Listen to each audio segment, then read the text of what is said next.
అపోస్తలుల కార్యములు 3వ అధ్యాయము మొదటి నుంచి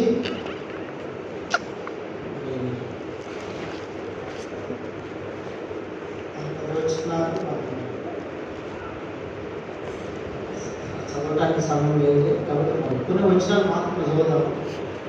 3వ అధ్యాయము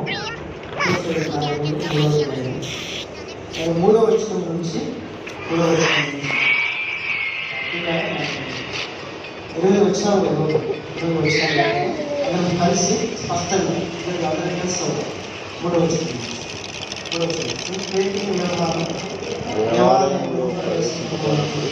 వాడు చూసి ఇష్టమడగా పేతురును చూసి మా తట్టు చూడమని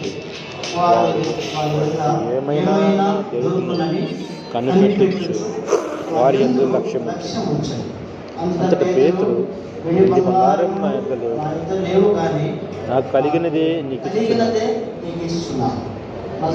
యేసుక్రీస్తు నామమున నడువుమని చెప్పి వాని కుడి చేయి పట్టుకొని లేవనెత్తి వెంటనే వాడి పాదం చీలమండలం బలము పొందుతాడు.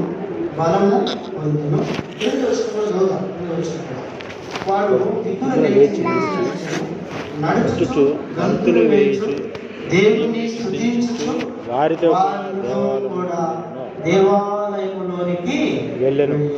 ప్రభు సహాయం కొరకే మనము ప్రార్థన చేస్తాము. ఈ సమయంలో మరొక భాగం సామెతల గ్రంథము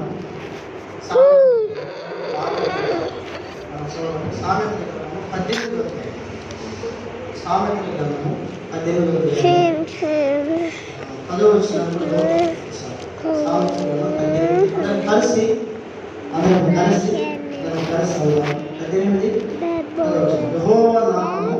బలమైన దుర్గము నీతిమంతుడు అందులోనికి పరిగెత్తి సురక్షితంగా నుండును.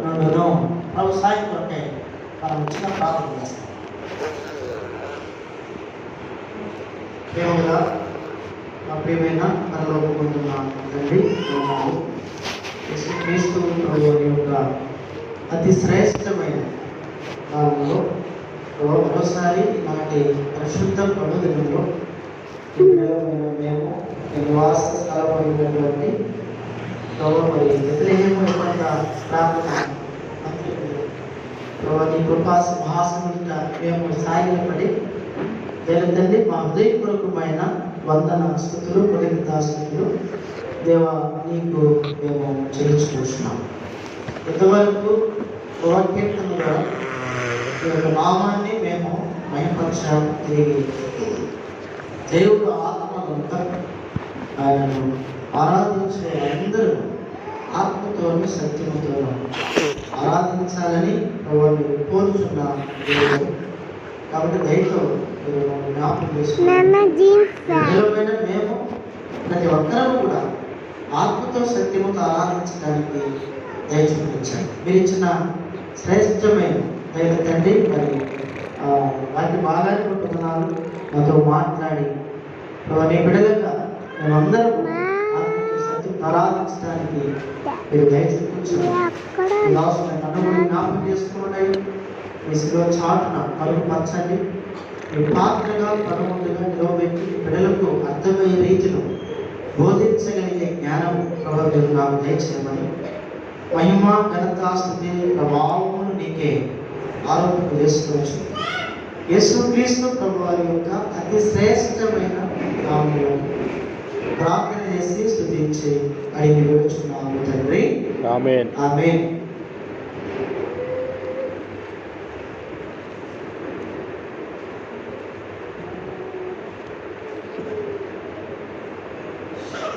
గేమ్ భలే బాగుంది.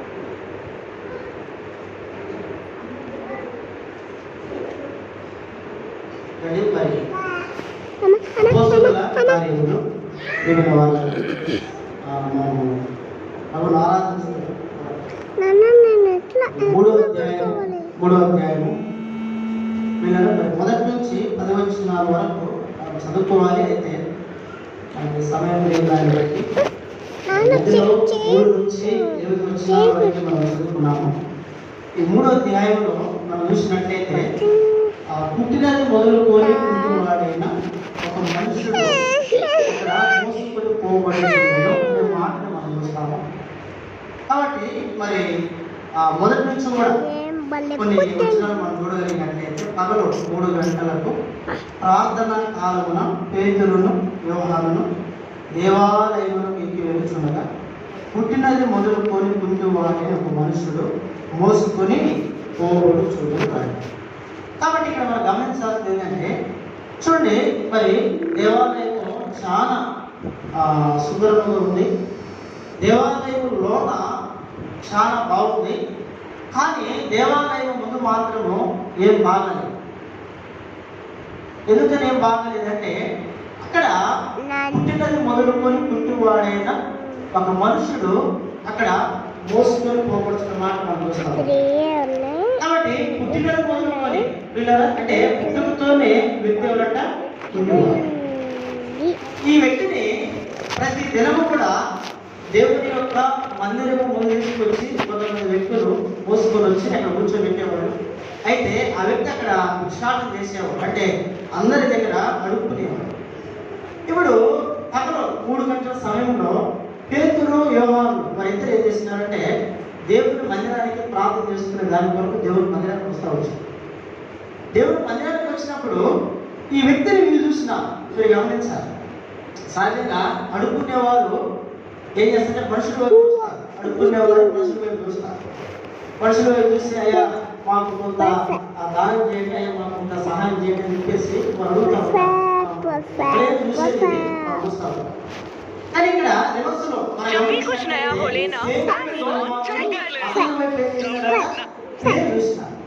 వీళ్ళిద్దరూ దేవుని చూసిన ద్వారా ఈ పుట్టినది మొదలుకొని పుట్టినవాడు ఈ మనుషులు ఏం చేశాడంటే ప్రియమైన వార్తరా ఇక్కడ తనలో ఇంకా ఆశ ఎక్కువైపోయింది. మీరు గమనించాలి, ఆశ ఎక్కువైపోయింది. ఎందుకో తెలుసా, వీళ్ళు ప్రత్యేకంగా నన్నే చూస్తున్నారు కాబట్టి నాకు ఎంతైనా కానీ వీళ్ళు ఇవ్వగలరు అని చెప్పేసి తనలో ఎంతో ఆశ ఉన్నది. ఆశ కాబట్టి ఇప్పుడు ఇతను ఏం చేసినాడు, వారి యందు లక్ష్యం ఉంచాడు. అంటే ఆయన ఎందుకు లక్ష్యం ఉంచినాడంటే ప్రియమైన వారు అంటే వారి యొక్క బహుశా వస్త్రధారణ చూసి వీళ్ళు మరి నాకు ఎంతైనా ఇవ్వచ్చు అని బహుశా ఆ వ్యక్తి ఆశించుండవచ్చు. వాక్యంలో అదే మనం చూస్తాము. అయితే పేతురు యోహాను ఏమన్నారంటే నా దగ్గర వెండి బంగారం లేవు కూడా లేవు. గమనించాలి, అంటే వాస్తవానికి ఆ వ్యక్తి ఏం ఆశించాడంటే వెండి బంగారములే ఆశించుండొచ్చు. ఎందుకంటే పేతురు ఆ పదం ఉపయోగించినట్టు ఏమని, నా యొక్క వెండి బంగారములు లేవు కానీ నాకు కలిగినదే నీకు ఇచ్చుచున్నానన్నాడు. చూడండి మీరు గమనించాలి, ఈ కుంటివాడేమో వారి దగ్గర దొరికే ధనం కొరకు వెండి కొరకు ఆ వ్యక్తి ఆశపడుతూ ఉంటే, ఇప్పుడు యేసుక్రీస్తు ప్రభువు ఏం తెలుసుకున్నాడు ఆ వ్యక్తిని, ఇక జీవితంలో ఎన్నడూ కూడా ఆ వ్యక్తి అడుక్కునే పరిస్థితి లేకుండా చేసే దాని కొరకు యేసుక్రీస్తు ప్రభువు వారు తన శిష్యులైన పేతురు యోహాను దేవుడు అక్కడికి పంపించారు. సో ఎప్పుడైతే ప్రియమైన వారారా ఈ వ్యక్తి వారి వైపు లక్ష్యం ఉంచినాడో అప్పుడు ఈయన అన్నాడు, పేతురు యోహాను అన్నాడు ఏమని, యేసుక్రీస్తు ప్రభువు నామములో నీవు లేచి నడవమన్నాడు. మీరు గమనించాలి, యేసుక్రీస్తు ప్రభువు వారి యొక్క నామమున నీవు లేచి నడవమన్నాడు. ఆ మాట మనం చూడండి, వచ్చిన త్వరగా చూడండి అపోస్తలుల కార్యములు 3వ అధ్యాయము 3వ అధ్యాయము 4వ వచనం. పేతురును యోహాను వారిని చూచి మా దగ్గర చూడమని వాడు వారి వద్ద ఏమైనా కనిపెట్టచ్చు వారి యందు లక్ష్యం ఉంచెను. అంతటా పేతురు వెండి బంగారములు నా యొద్ద లేవు గాని నాకు కలిగినదే నీకు ఇచ్చుచున్నాను, నజరేయుడైన యేసుక్రీస్తు నామమున నడవమని చెప్పి వారి కుడి చేయి పట్టుకొని లేవనెత్తెను. వెంటనే వారి పాదములను చీరమండలను బలము పొంది. గమనించాలి, ఇప్పుడు ఎప్పుడైతే పేతురు తన చేయి పట్టుకొని పైకి లేవనెత్తినాడో వివిధ వాళ్ళ ఆ వ్యక్తి జీవితంలో 7 కార్యాలు జరిగాయి మనం చూడవచ్చు.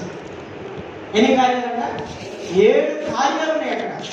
అంటే ఆ వ్యక్తి పట్ల ప్రభు చేసినటువంటి గొప్ప కార్యాలు ఏంటంటే 7 కార్యాలు ఉన్నాయి. ఏంటి ఆ 7 కార్యాలు? చిన్న పిల్లలు ఇట్లా వాడు దిక్కున వేసి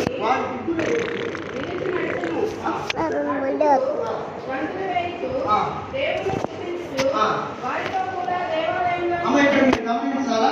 ఒకటి తనలో జరిగిన మార్పు ఏంటి? వాడు దిక్కున లేచి. ఇప్పుడు మనం గమనించాలా? పుట్టినది మొదలుకొని కుంటివాడైన ఈ మనుషుడు అసలు లేవగలుగుతాడండి? లేస్తారా? చెప్పాలి మీరు. అంటే మధ్యలో ఏదైనా ప్రియమైన వారు ఏదైనా కాళ్ళు చేయబోయినా, మధ్యలో ఏదైనా తన హాస్పిటల్కి వెళ్ళి బాగు చేసుకుంటే సరే కొన్ని దినానికి కట్టుకుంటూ లేచి తిరుగుతాడని మనం దాన్ని అర్థం చేసుకోవచ్చు. కానీ ఇక్కడ మనం చూసేది ఏంటంటే వాడు లేచి అంటారు. అది లేవడమే కష్టం. నేను చెప్పాలంటే ఆ వ్యక్తి లేచే స్థితి కాదవుతుంది వాక్యంలో రాయబడి. ఇప్పుడు ఆ వ్యక్తి లేచాడు. లేచి ఏం చేయబడ్డాడు అక్కడ చూద్దాం. ఒకటి లేచాడు, రెండవది ఏం చేసినాడంట? నిలిచాడు. మూడవది ఏంటి? నడిచాడు. నాలుగోది ఏంటి? నాలుగోది గంతులు వేశాడు. ఐదవది ఏంటి? దేవుడిని స్తుతించాడు. ఆరోది ఏంటి? దేవాలయంలోనికి వెళ్ళాడు. ఏడవది ఏంటంటే ప్రియమైన వాళ్ళ ఆ వ్యక్తి సాక్షార్థముగా ఉన్నాడు. ఎలాంటి వ్యక్తి? సాక్షార్థముగా ఉన్నట్లు వాక్యంలో మనం చూస్తాము.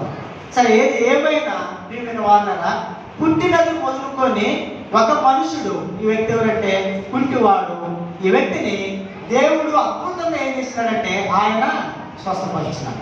బహుశా ఎన్ని సంవత్సరాలు ఈ వ్యక్తికి? ఎన్ని సంవత్సరాలు ఉండొచ్చు చెప్పండి అమ్మా? ఎన్ని సంవత్సరాలు ఉండొచ్చు ఈ వ్యక్తికి? దాన్ని చదువుదాం. ఆ మాట కూడా చదువుదాం. ఎన్ని సంవత్సరాలు వయసు ఈ వ్యక్తికి? చదువుదాం ఆ మాట. మరి అపోస్తుల కార్యములు ప్రియమైన వాళ్ళరా దాన్ని చదువుతాము. 4వ అధ్యాయము 22వ వచనం. 4:22 చూడండి. స్వస్థపరచుట అను ఆ సూచక క్రియ ఎవరి విషయంలో చేయబడినో వాడు 40 ఏళ్ళ కంటే ఎక్కువ వయసు గలవాడు. ఎన్ని సంవత్సరాల వయసు ఉందంటే వ్యక్తికి? చెప్పాలి. 40 సంవత్సరాలు పైచికి, అంటే దాదాపు 50 సంవత్సరాల లోపు, లేకపోతే 45, 47, 46, 44, 43 సంవత్సరాలు. పిల్లలు గమనించాలి. వైద్య చరిత్రలో ఎక్కడైనా ప్రపంచంలో పుట్టినది మొదలుకొని ఒక కుంటివాడైన మనుషుడు తన కాలు వేయకుండా, కుట్లు వేయకుండా అప్పటికప్పుడు లేచి నడిచి పరిగెత్తి జీవించినటువంటి మనుషుడు ఈ ప్రపంచంలో ఎక్కడైనా ఉన్నాడా? వైద్య చరిత్రలో ఎక్కడైనా మనం చూడగలం. అది పిల్లలు మనం గమనించాలా. ఈ పేతురు, యోహాను వారు ఎంబీబీఎస్ చదివిన వాళ్ళు కాదు, వారు పీజీ చేయరా, మరి ఎంబీబీఎస్ చదవరా. అయినప్పటికీ కూడా యేసు క్రీస్తు ప్రభు వారి ద్వారా ఎంత గొప్ప కార్యాన్ని ప్రభు అక్కడ జరిగిస్తూ వచ్చి మనం గ్రహించాలి. చూడండి, ఇప్పుడు అక్కడ స్వస్థపరచబడిన ఆ వ్యక్తి ఇంచుమించు 40 సంవత్సరాలు పైచులకు వయసు కలిగిన వాడని వాక్యంలో ఉంది. అంటే ఇప్పుడు ఈ కుంటితనాన్ని మనం దేనితో పోల్చాలి చెప్పాలా? పాపం అనే కుంటితనం ఉంది. దీనిని మనం ఏం చేయాలంట? పోల్చాలి. ఎన్ని సంవత్సరాల నుంచి ఈ పాపం అనే కుంటితనంలో ఈ వ్యక్తి పడి ఉన్నాడంటే ప్రియమైన వారు దాదాపు 40 సంవత్సరాల పైచిలుకు నుండి ఈ వ్యక్తి పాపం అనే కుంటితనంలోనే జీవిస్తూ ఉన్నారు. చూడండి, ప్రతిరోజు కూడా ఏదో ఒక మనుషులు కొంతమంది ఆ వ్యక్తిని మోసుకొని పోతేనే తప్ప ఆ వ్యక్తికి ఏం లేదంట చెప్పాలా? నడిచే శక్తి కానీ సామర్థ్యం ఆ వ్యక్తికి లేదు. ఎంత గొప్ప ఆశ్చర్యం ఇది! చూడండి, ఎంత గొప్ప ఆశ్చర్యం ప్రియమైన వాళ్ళ. అంటే దేవుడు ఎంత గొప్పవాడనడానికి చూడండి రుజువు ఆధారంగా మనం చూస్తుంటున్నాం ప్రియమైన వాళ్ళని. అందుకే రాయబడిన మాట చూడండి, ఏ నామంలోనంట? యేసు క్రీస్తు ప్రభు వారి యొక్క నామములో, యేసు ప్రభు వారి యొక్క నామములో నడవమని చెప్పినాడు పేతురు. ఆయన నామములో ఎంత శక్తి ఉందో. కానీ ఆయన లేచిన తర్వాత ప్రజలందరూ ఏమైనారు? ఆశ్చర్యపోయినారు. ప్రజలందరూ ఆశ్చర్యపోరండి. పిడుగురాల పట్టణంలో పుట్టినది మొదలుకొని ఒక గుడ్డివాడైన మనుషుడు మన ముందు మన మందిరంలోకి వస్తే మనకు ఆశ్చర్యం ఉండదా? మనం ఆశ్చర్యపడతామా లేదా? అరే, రోజు వీడు దేవాలయం ముందుట కూర్చుని అడుక్కునేవాడు ఈ రోజు ఏంటి నడుచుకుంటూ ఎక్కడికి వచ్చిన వ్యక్తి దేవాలయంలోకి వచ్చినాడని అందరూ కూడా ఏమైందంటే వారు ఆశ్చర్యపోయి ప్రభువుని ఏం చేశారు? వారు స్తుతించారు. ప్రభువుని వారు మహిమపరిచినారు ప్రియమైన వారు. బహుశా అక్కడ అడుక్కునే వాళ్ళందరూ కూడా ఆశ్చర్యపోయి ఉంటారు. అక్కడ నేను చెప్పుకుంటాడు దేవుడు, సయా నువ్వు ఎలా బాగుపడ్డావు, నీకు ఎలా కాళ్ళు వచ్చినంటే ఆయన చెప్పుకుంటాడు ఏమో తెలుసా, నేను ప్రభు అయిన యేసు క్రీస్తు వారి నామములో నేను ఏమయ్యాను, స్వస్థత పొందాను, నేను బాగుపడ్డా, దేవుడు నన్ను బాగు చేశాడు, దేవుడు నన్ను లేవనెత్తాడు, ప్రభువు నన్ను స్వస్థపరిచాడు అని ప్రియమైన వాళ్ళరా ఆ వ్యక్తి చెప్పుకోవచ్చు. అయితే ఏది ఏమైనా యెహోవా నామము 18:10 సామెతలో రాయబడింది, బలమైన దుర్గము, నీతిమంతుడు అందులోనికి పరిగెత్తి ఎలా ఉంటాడంట, సురక్షితముగా ఉంటాడు. ఆయన నామము ఎటువంటిది, ఆయన నామం యొక్క గొప్పతనం ఏంటి, ఆయన నామంలో 5 మెట్లు మనం చూసి ప్రభుని మనం ఆరాధించడానికి ముందు సాగుతాం. మొదటి మాట ఆయన నామం ఎటువంటిది, దాని త్వరలో చదువుదాం, ఎందుకంటే మనకు సమయం లేదు. ఎందుకంటే ప్రభుత్వం బట్టి టైం టు టైం ముగిసిన ప్రయత్నం చేస్తారు. టైం టు టైం అంటే ఒకటి లోపల ముగిస్తాం ఈ పరిస్థితి. ఎందుకంటే ప్రతి రోజు పాలు 2 అట్లా అవుతుంది కాబట్టి మరి ఒకటి ఎట్టి పరిస్థితి ముగించడానికి ప్రయత్నం చేస్తాం. చాలామంది వీళ్ళు ఉంటాయి, మీరు కూడా మనసులో ఉంటారు కాబట్టి నేను కూడా ఒక ఎట్టి పరిస్థితి ముగిస్తాను. చదువుతాం ఆయన నామం యొక్క గొప్పతనం. రెండు చదువుతాం. మొదట 145వ కీర్తన చదువుతాం. 145వ కీర్తన ఆయన నామము ఎటువంటిది, 145వ కీర్తన 21వ వచ్చిన చదువుతాం. 21వ వచ్చిన 145వ కీర్తన 21వ వచ్చిన చదువుతాం. నా నోరు యెహోవాను స్తోత్రము చేయును, శరీరులందరూ ఆయన పరిశుద్ధ నామమును నిత్యము నిత్యము సమృద్ధించుదురుగాక రాయను. ఆయన నామం ఏ నామం అంట, పరిశుద్ధ నామము. కాబట్టి ప్రియమైన వాళ్ళరా ఆయన నామములో పుట్టినది మొదలుకొని ఆ పుట్టివాడైన మనుషుడు ఏమైనాడంటే లేచి నడిచాడు, నిలిచాడు. ఆ వ్యక్తి నడిచాడు, పిల్లల గంతులు వేశాడు. దేవుని యొక్క ఆలయంలో ఆ వ్యక్తి పరిగెత్తినాడు దేవాలయంలో. అందరికీ ఆ వ్యక్తి ఎలా ఉన్నాడంటే సాక్షాత్తుగా ఉంటూ వచ్చినాడు. దేని కొరకు తెలిసిన ఆయన నామము ఎటువంటిదంటే ఆయన నామము పరిశుద్ధ నామం. ప్రపంచములో ఈ నామము ఏ ఒక్కరికి లేదు ప్రియమైన వాళ్ళ. ఎందుకు తెలిసిన, ప్రపంచంలో ఏ మనుషుడు కూడా పరిశుద్ధుడు కాదు. లోకంలో పుట్టినటువంటి ప్రతి మానవుడు కూడా పాపేనని పరిశుద్ధ గ్రంథం బైబిల్ సెలవిచ్చేది. రోమీయులకు రాసిన పత్రిక 3వ అధ్యాయం 11వ వచనంలో మనం చూసే మాట ఏంటంటే నీతిమంతుడు లేడు, ఒక్కడును లేడని పరిశుద్ధ గ్రంథము బైబిల్ సెలవిస్తూ ఉందంటే ఆయన ఒక్కడే నీతిమంతుడు, ఆయన ఒక్కడే ఎవరంట, పరిశుద్ధుడైన దేవుడు. కాబట్టి ఆయన నామము ఎటువంటిది, పరిశుద్ధ నామం. ఆ పరిశుద్ధ నామంలో ప్రియమైన వాదన అపవిత్రమైనటువంటి వారందరికీ ఏముందంట, పరిశుద్ధత ఉంది. వారికి పరిశుద్ధత ఉంది. ఒక అపవిత్రుడిని పవిత్రపరచాలి అంటే పవిత్రుడైన దేవుడు కావాలి. వాక్యంలో రాయబడింది హెబ్రీయులకు రాసిన పత్రిక రామాలు కూడా చదువుదాం. 7వ అధ్యాయము 26వ వచనం చదువుదాం. హెబ్రీయులకు రాసిన పత్రిక 7వ అధ్యాయము 26వ వచనం. ఆ పవిత్రుడును నిర్దోషియు పాపులలో చేరక ప్రత్యేకముగా ఉన్నవాడును. చూడండి ఎవరంటే పాపులలో చేరక ప్రత్యేకముగా ఉన్నటువంటి వాడు. అంటే ఈ దేవుడు ఎవరు, ఈయన పవిత్రుడు. ఈయన ఎవరంటే ప్రియమైన నిర్దోషి, ఏ దోషము లేనటువంటి వాడే. ఆయన యొక్క జననములో దోషం లేదు, ఆయన నడకలో పాపం లేదు. ప్రియమైన వారా ఆయన జీవించినటువంటి విధానంలో ఏ మాత్రము కూడా ఏమిటంట, పాపము అనేది లేదు. కాబట్టి ఈయన యొక్క నామము ఏ నామం అంటే ఈ నామము పరిశుద్ధమైన నామం. కాబట్టి ఈ పరిశుద్ధమైన నామమును బట్టి పేతురు యోహాను చెప్పిన మాట ఏంటో తెలిసిన, మాకు కలిగినది నీకు ఇచ్చుతున్నాం. ఏంటది, ప్రభు అయిన యేసు క్రీస్తు వారి నామములో నీవు లేచి నడవన్నా. పక్కనే మాట ఏంటో వాళ్ళు ఎంబీబీఎస్ చదువుకున్నారా, వాళ్ళు పీజీ చేసినారా అంటే ఏమి లేదు ప్రియమైన వాళ్ళు. అయితే ఎప్పుడైతే వారు ఆ మాట ఆజ్ఞాపించినారో దేవుడు వెంటనే ఆ వ్యక్తిని ఏం చేసినాడంట, దేవుడు స్వస్థపరిచినాడు. ఆ వ్యక్తి నిలిచాడు, ప్రియమైన వారు లేచాడు, నడిచాడు, గంతులు వేశాడు. దేవుని మందిరంలోనికి అందరితో కలిసి వెళ్ళి ప్రభువుని మహిమపరిచి ప్రభువుని ఆరాధించాడు. అప్పటి వరకు ఎక్కడ ఉన్నాడు కదా? ఆయన బ్రతుకంతా పాపమే, ఆయన బ్రతుకంతా రోతే. ప్రియమైన వాళ్ళ మనుషులే మోసుకొస్తూ ఉన్నారంటే అసలు ఆ వ్యక్తికి స్నానం చేయించేవాడు కూడా ఎవరు మోసిన అవసరం. ప్రతి దినము ఎంతో కొంతమంది ఆ వ్యక్తిని మోసుకొని ఎక్కడ తీసుకొచ్చేవాళ్ళంట? దేవాలయము ముంగిని తీసుకొచ్చేవాడు. అయితే అటువంటి వ్యక్తి ఈనాడు ఎక్కడికి వచ్చినట్టు? ఆయన దేవాలయంలోకి వచ్చాడు, ప్రభువుని ఆరాధిస్తూ ఉన్నాడు, ప్రభువుని స్తుతిస్తూ ఉన్నాడు.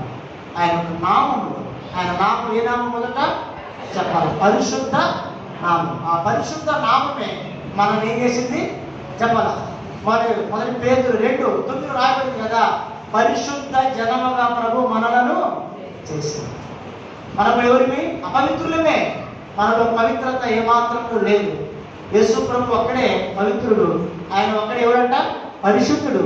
అయితే ప్రభు నిన్ను నన్ను మనలను కూడా ప్రభు ఏం చేసినాడు? పరిశుద్ధ జనముగా ప్రభు చేసినాడు. కాబట్టి ప్రభు ఏం చేయాలి? మనము ఆరాధించాలి. ప్రభు నేను కూడా ఒకనొకప్పుడు ఆ పుట్టినది మొదలుకొని పుట్టివాడైన ఆ మనుషుడు వలె ఈ లోకములో నేను కూడా పాపమనే పుట్టితనం ఈ లోకంలో జీవించిన వాడిని. అయితే ప్రభువా నీవు నన్ను కూడా ఏం చేసినావు? విమోచించావు, రక్షించావు, నన్ను లేవనెత్తావు ప్రభువా. అందును బట్టి నేను నీకు ఏమి ఇవ్వగలను ప్రభువా? ఏమి ఇచ్చినా నేనేంటి? రుణస్థులమే. ఆ వ్యక్తి ఏమని ఇవ్వగలడా దేవునికి? తన జీవిత కాలం అంతా అడుక్కున్నవన్నీ ఇచ్చినా సరే ఎక్కడ పోయిన వ్యక్తి ఏమయ్యేవాడు కాదు, బాగుపడేవాడు కాదు కదండి. ఇప్పుడు మధ్యలో వచ్చిన రోగం అయితే బాగు చేస్తారు, కానీ పుట్టుకతోనే పుట్టితనం వస్తే ఏ వ్యక్తిని ఆ వ్యక్తిని ఎవరు బాగు చేయగలరు? ఆ వ్యక్తి ఎలా నడవగలరు? అయితే యేసుక్రీస్తు ప్రభువారు అద్భుతంగా తన పరిశుద్ధ నామముతో దేవుడు ఆ వ్యక్తిని స్వస్థపరిచినాడు. ఇది ఆయన నామము యొక్క మొదటి పెట్టు. ఆయన నామం ఏ నామము చెప్పాల? పరిశుద్ధ నామం. రెండవ నామం చూద్దాం. రెండవది కాదు, రెండవ నామం చూద్దాం. ఎబ్రీలకు రాసిన పత్రిక, ఎబ్రీలకు రాసిన పత్రిక 1వ అధ్యాయం. రండి, ఎబ్రీ పత్రిక 1వ అధ్యాయము మరి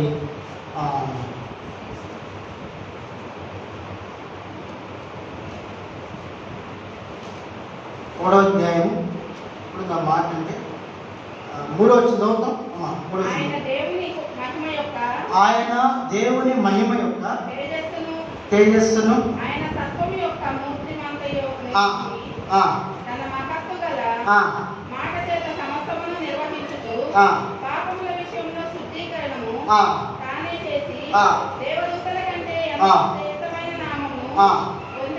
చూడండి, ఇక్కడ 3వ వచనం ఏం రాయబడింది? ప్రియమైన వారు, ఆయన దేవుని మహిమ యొక్క తేజస్సును ఆయన తత్వము యొక్క మూర్తిమంతమునయుండి,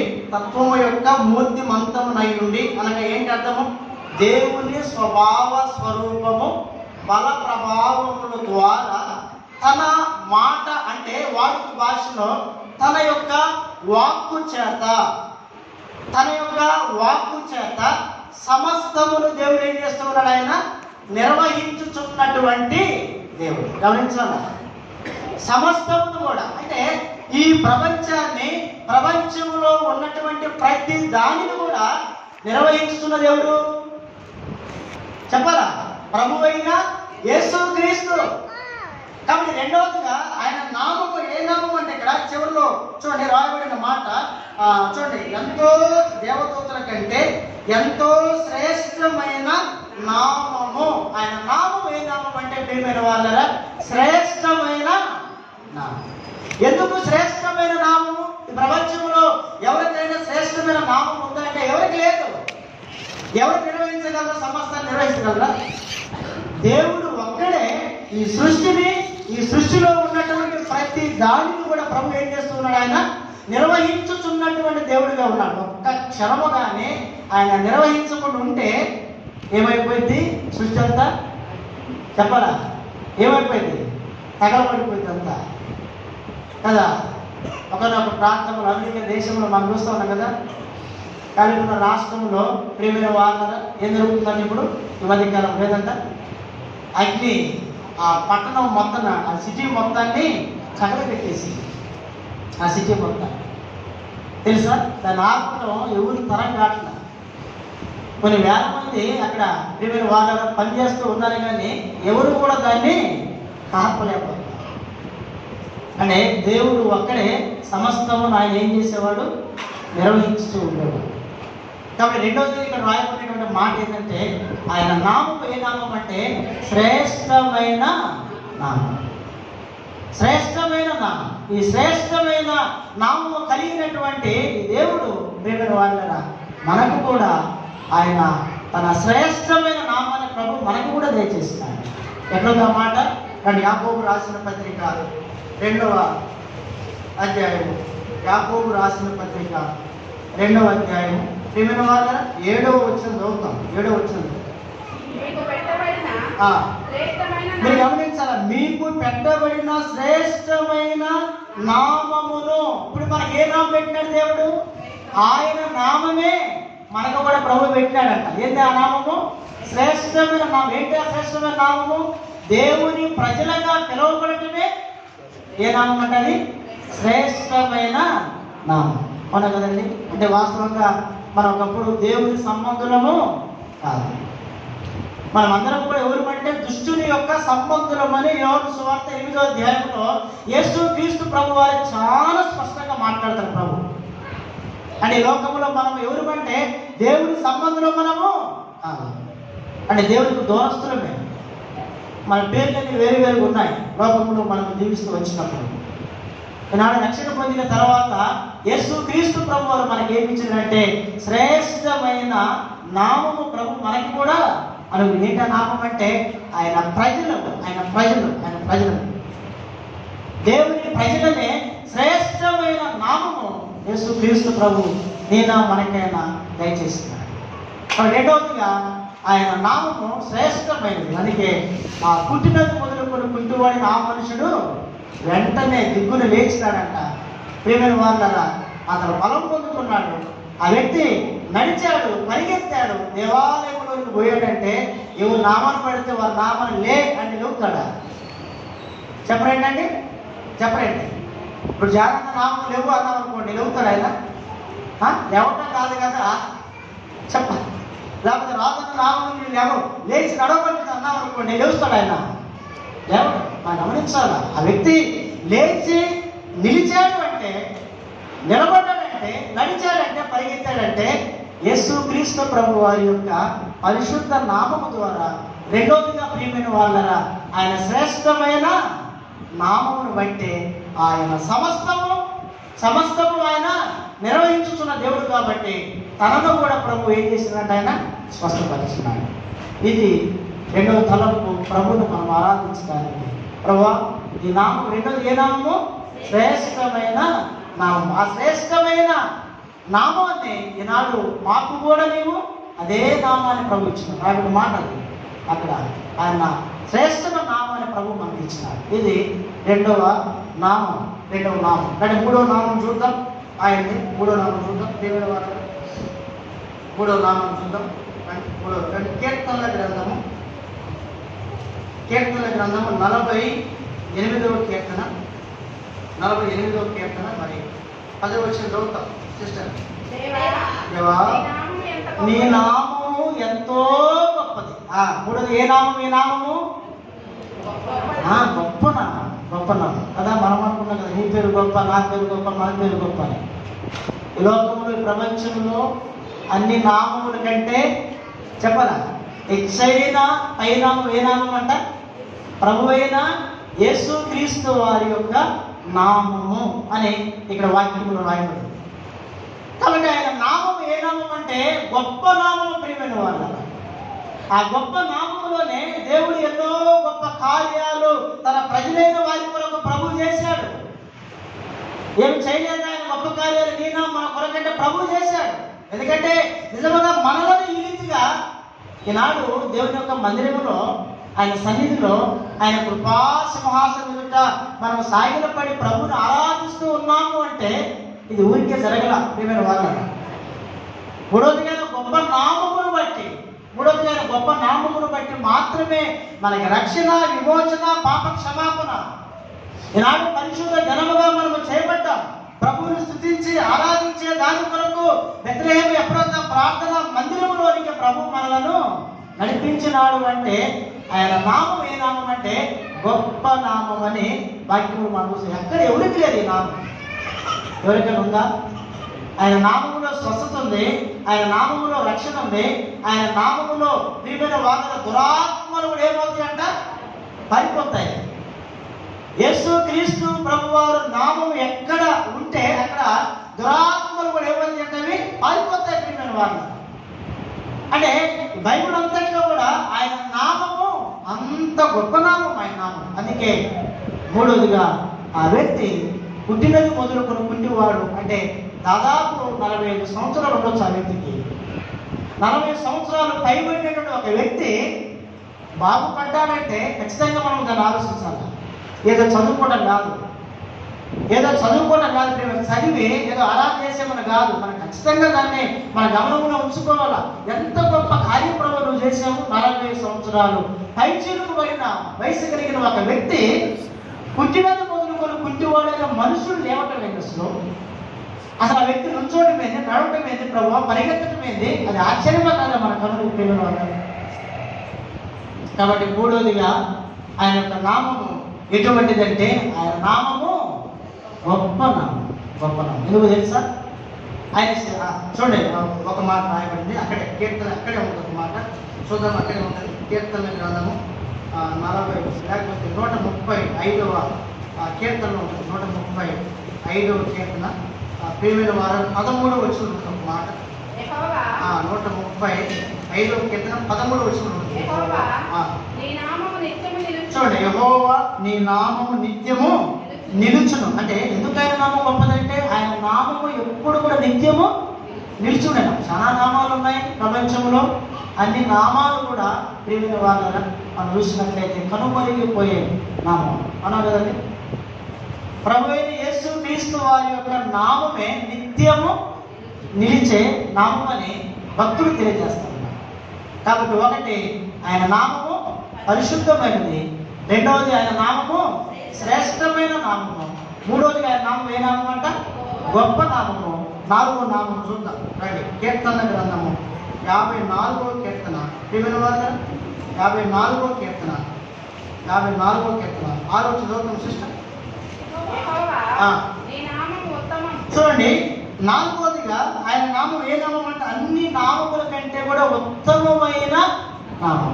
అలాగే ఉత్తమమైనది అంటే శ్రేష్టమైనది, మంచిది, ఉత్తమమైనది అనేది ఇక్కడ మనం చూడగలుగుతున్నాం. ఇది యేసు క్రీస్తు ప్రభు వారి యొక్క 4వ నామము, ఉత్తమమైన నామం. చివరి నామం చూద్దాం రండి. చివరి నామం చూద్దాం. మరి కీర్తన గ్రంథము 8వ అధ్యాయము ప్రియమైన వారు 8వ అధ్యాయము 1వ వచనం చదువుతాం. 8వ అధ్యాయం 1వ వచనం. యెహోవా మా ప్రభువా ఆకాశంలో నీ మహిమను కనపరచువాడా. చూడండి ఇక్కడ 5వదిగా ఆయన నామం ఎలాంటిదంటే ప్రియమైన వాళ్ళ ప్రభావము కలిగిన నామం. అంటే ఆ పుట్టినది మొదలుకొని పుట్టివాడైన ఆ మనుషుల్లోనికి ఏం వెళ్ళింది? ఇప్పుడు యేసు క్రీస్తు ప్రభు వారి యొక్క ప్రభావము ఆ వ్యక్తిలోకి పోయింది. దానికి ఆధారం రుజువేంటి? రండి మార్కు సువార్త మనం ఎప్పుడు చదువుతాం ఒక మాట చూడండి. 5వ అధ్యాయము 30వ వచనం చదువుతాం. మార్కు సువార్త 5వ అధ్యాయం 30వ వచనం చదువుతాం. మార్కు సువార్త 5వ అధ్యాయం 30వ వచనం. చూడండి. వెంటనే యేసు తనలో నుండి ప్రభావము బయలు వెళ్ళినని తనలో తాను ఏం చేసిన యేసు క్రీస్తు ప్రభు వారు అంటే ఆయన బ్రతుకున్నప్పుడు ఆయనలో ఎంత ప్రభావం ఉన్నదో ఆయన చనిపోయిన తర్వాత కూడా ప్రియమైన వాళ్ళరా ఆయన నామములు ఏముందంట? ప్రభావం ఉందా లేదా ఆ నామంలో? చూడండి ఆయన నామంలో ప్రభావం ఉంది. ఇంకా దాదాపు 12 సంవత్సరాల నుంచి రక్తస్రావం కలిగిన ఒక స్త్రీని గురించి మనం చూసాం. ఈ అంశం ఈ సందర్భం అంతా కూడా అదే ఆమె గురించి రాయబడింది. ఆమె ఎన్నో స్థలాలకు వెళ్ళినప్పటికీ కూడా ఆమెకి ఉపయోగం లేదు, ప్రయోజనం జరగలేదు, స్వచ్ఛత ఆమెకు జరగలేదు. అప్పుడు ఆమె యేసు ప్రభు గురించి వింది. ఏమనంటే యేసు క్రీస్తు ప్రభు వారి యొక్క వస్త్రము ముట్టినా నాకు చాలు, నేనేమవుతాను, బాగుపడతాను అనుకున్నాను, స్వస్థపరచబడతాను. అప్పుడు ప్రభువారు ఒక మార్గాన్ని వెళ్తూ ఉన్నాడు. చాలా మంది ప్రజలు ఉన్నారు. ప్రియమైన వాళ్ళ ఆమె భయంతో వచ్చి ఏం చేసిందంటే ప్రభువుని అట్లా ముట్టుకుందాం. ఆయన వస్త్రము చెంగునే గమనించాలి. ఇప్పుడు ఆయన వస్త్రము చెంగులోని అంత ప్రభావం ఉంటే ఇక ఆయన ఎంత ప్రభావం ఉంటుంది అనే కదండి. ఆయన వస్త్రము చెంగులో ఏముందంట, ఎంతో ప్రభావం ఉంది ప్రియమైన వాళ్ళ.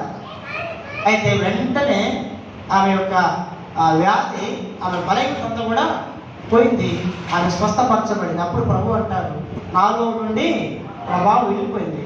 అంటే శిష్యులు అంటారు, ప్రభు ఇంతమంది ప్రజలు ఉన్నారు కదా, ఎవరో ఒకరు నీకు తగిలి ఉంటారని. లేదు, నన్ను కావాలని ముట్టుకున్నారు, అంటే కావాలని ముట్టుకున్నారని చెప్పి ప్రభు అంటారు. కాబట్టి ప్రియమైన వాళ్ళరా, ఐదవదిగా యేసు క్రీస్తు ప్రభు వారి యొక్క నామము ఏ నామం అంట, ప్రభావము కలిగిన నామము. కాబట్టి ఆయనలో ఉన్న ప్రభావము ఈ పుట్టినది మొదలుకొని కుంటివాడైన ఆ మనుషుల్లోనికి ఏమొచ్చింది, ఆయన ప్రభావం వచ్చింది. అప్పుడు వాడు వెంటనే లేచినాడు.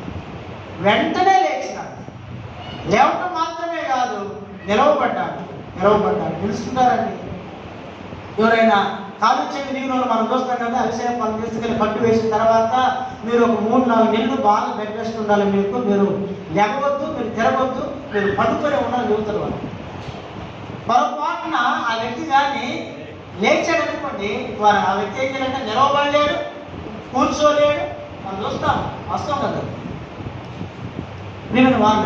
అయితే దేవుడు ఎంత గొప్ప దేవుడు అంటే ఒకే ఒక మాట ద్వారా, యేసు క్రీస్తు ప్రభు వారి యొక్క నామములో నువ్వు నడు అని చెప్పినప్పుడు ఆ వ్యక్తి వెంటనే నడిచినాడు, ప్రభువుని స్తుతించాడు. అందుకే రాయబడిన మాట సామెతలు 18:10 ఆ మాట ఉంది, యెహోవా నామము బలమైన దుర్గము, నీతిమంతుడు అందులోనికి పరిగెత్తి ఎలా ఉంటాడంట, సురక్షితముగా ఉంటాడంట. ఇప్పుడు బయట లేక ఇక అడుక్కునేది లేదు, బయట లేదు, పాపం లేదు. ఇప్పుడు ఎక్కడున్న వ్యక్తి సమాజంలోకి వచ్చాడు, దేవుని ఆలయంలోకి వచ్చాడు, మందిరంలోకి వచ్చాడు, ప్రభుని స్తుతిస్తా ఉన్నాడు, ప్రభుని ఆరాధిస్తా ఉన్నాడు.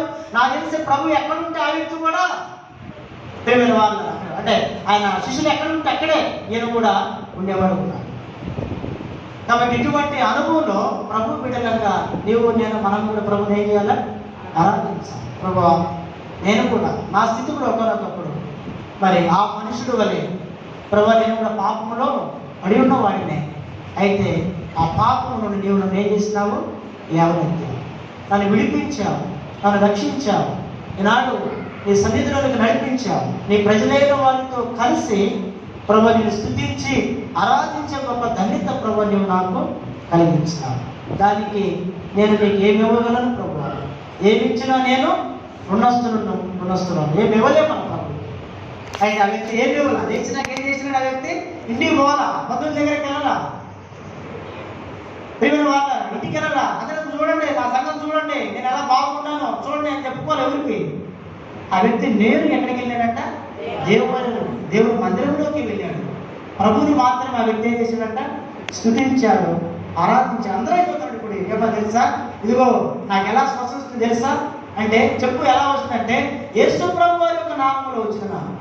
ఆయన నామం ఏ నామము తెలుసా, పరిశుద్ధ నామము, శ్రేష్టమైన నామము. మూడోది ఏ నామం అంట, గొప్ప నామము. నాలుగోదిగా ప్రియమైన వాళ్ళ ఏ నామం, ఉత్తమమైన నామము. ఐదోదిగా చెప్పాలి ఏ నామం అంట, ప్రభావము కలిగిన నామములోనే నాకేం కలిగింది, స్వస్థత వచ్చింది అని యేసు క్రీస్తు ప్రభువు గురించి ఎంతో మందికి ఆ వ్యక్తి తెలియజేసుకోవచ్చు. కాబట్టి అటువంటి అనుభవంలో మనం కూడా జీవించిన వారిని. అయితే ప్రభు నిన్ను నన్ను మనలను కూడా ఆయన విమోచన